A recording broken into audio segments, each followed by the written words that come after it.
अस्सलाम वालेकुम। आज का हमारा टॉपिक है method for collecting job analysis information. हम लोगों ने इससे पहले वाली वीडियो में पढ़ा था कि जॉब एनालाइज कैसे करते हैं और उसकी इंफॉर्मेशन कैसे करते हैं। अब उनके उसके जो हैं कुछ मेथड्स पढ़ते हैं कि किन मेथड्स के थ्रू जो है ना हम लोग इंफॉर्मेशन को कलेक्ट कर सकते हैं। सबसे पहला है the interview. Job analyse interview range from completely unstructured interview, tell me about your job, to highly structured ones containing hundred of specific items to check off. What is the job being performed? अच्छा जी, जो जब भी हम लोग data collect कर रहे होते हैं तो हम लोग जो है वो इंटरव्यूज़ के थ्रू भी डेटा कलेक्ट कर सकते हैं। अच्छा, जो जॉब एनालिसिस के लिए इंटरव्यू होते हैं वो जो है वो अनस्ट्रक्चर्ड इंटरव्यूज़ होते हैं। उसमें जो है वो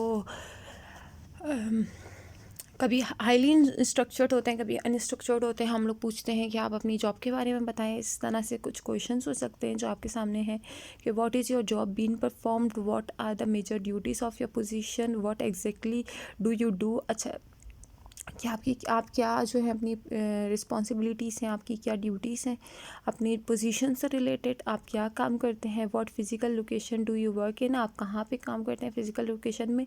what are the education experience skills and where applicable certification and licensing requirements. अच्छा जी, इसमें आपकी क्या जो है एजुकेशन होती है, एक्सपीरियंस होती हैं, स्किल्स होती हैं, कुछ सर्टिफिकेशंस वगैरह होती हैं, लाइसेंसिंग होती है कि नहीं होती। इन विच एक्टिविटीज़ डू यू पार्टिसिपेटेड। अच्छा, आप किस जो है एक्टिविटीज़ में जो है बहुत ज़्यादा पार्टिसिपेट करते हो। What are the job responsibilities and duties. वही बात है जो यहाँ पे सेकंड में की कि क्या जो है वो रिस्पॉन्सिबिलिटीज़ एंड ड्यूटीज़ होती हैं। कुछ जो है इस तरह के क्वेश्चंस होते हैं जो पूछे जाते हैं जब हम लोग जॉब एनालाइज के लिए इंटरव्यू ले रहे होते हैं तब। अच्छा जी, उसके बाद क्या होता है interview guideline. Established rapid with the interview, use a structured guideline that list questions and provide space for answers। अच्छा जी, इसमें क्या करना चाहिए कि क्वेश्चंस प्रोवाइड कर देनी चाहिए और उसके लिए जो है वो थोड़ी सी जगह छोड़ देनी चाहिए जहाँ पे वो अपने आंसर्स को लिख दे।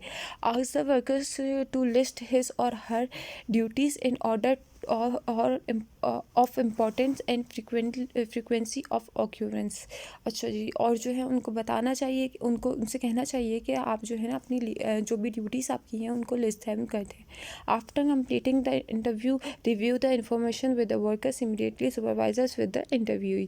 अच्छा, जब आप लोगों ने जो है इंटरव्यू ले लिया तो उसके बाद जो है आप वो इन्फॉर्मेशन जो है ना एक बार तो दोबारा से रिव्यू कर लें वर्कर्स के साथ और उनके सुपरवाइजर्स के साथ। फिर इसकी जो है वो दूसरे और टेक्निक्स भी हैं। इंटरव्यू जो हमने पढ़ लिया ऑलरेडी। उसके बाद है क्वेश्चन आयर, उसके बाद है ऑब्जर्वेशन। तो अब हम जो है वो क्वेश्चन आयर पढ़ते हैं। Questionnaires.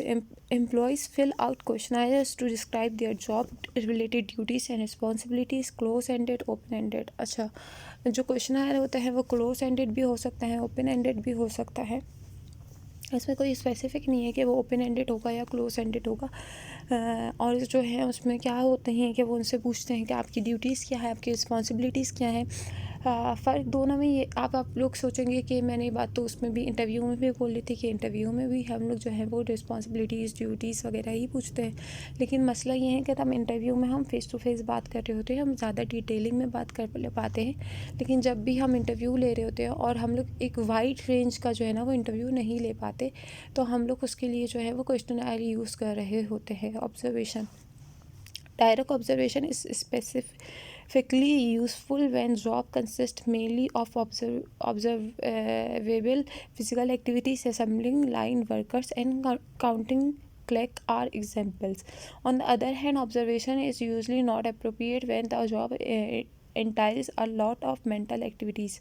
Lawyer, design engineer, Is it useful if the employees only occasionally engage in important activities such as a nurse who handle emergencies?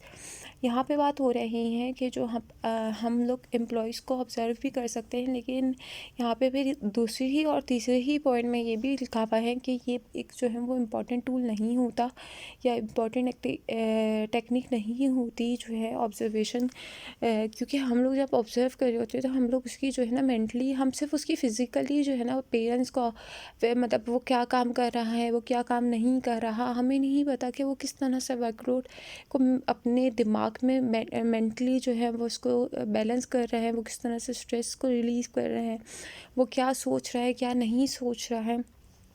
तो ये सब चीज़ें जो है ना बहुत मुश्किल हो जाती हैं ऑब्जर्वेशन के अंदर। फिर ये है एक सर्वे है जिसका जो मैंने अभी बोला था कि सर्वे किस तरह से हो सकता है, ये उसकी एक एग्जाम्पल दी हुई है, आप लोग देख लीजिएगा किस तरह के होते हैं सर्वे। और ये एम्प्लॉइज़ वेलनेस सर्वे है, ये दोनों भी मैंने यहाँ पे डाल दिया ताकि आप लोग एक बार देख लें, आप लोगों को आसानी हो जाए कि मैं उसे सर्वे की और क्वेश्चनर वगैरह की बात कर रही हूँ वो किस टाइप के होते हैं, वो इस टाइप के होते हैं। ठीक है, उसके बाद होती है लास्ट चीज़ हमारे पास पार्टिसिपेंट डायरी लॉग्स। अच्छा, another method is to ask workers to keep a diary log of what they do during the day. For every activity engaged in, the employees record the activity along with the time in a log. अच्छा, log क्या होता है? एक log बनाया हुआ होता है। Log मतलब ये नहीं होता कि आप लोग जो हैं वो लॉग वाला चाबी वाला लॉग नहीं है, यहाँ पे लॉग कोई और है। इस पे जो है वो एम्प्लॉयज़ अपना जो है ना डेली की जो है ना वो एक्टिविटीज़ लिखते हैं कि उन्होंने क्या एक्टिविटीज़ की।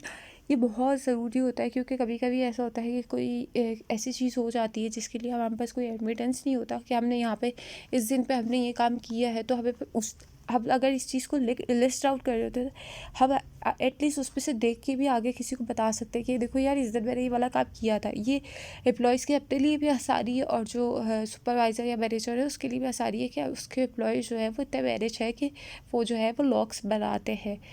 तो ये था आज का टॉपिक। अगर कोई चीज़ आपको नहीं समझ में आई तो आप लोग कमेंट सेशन में मुझसे पूछ सकते हैं।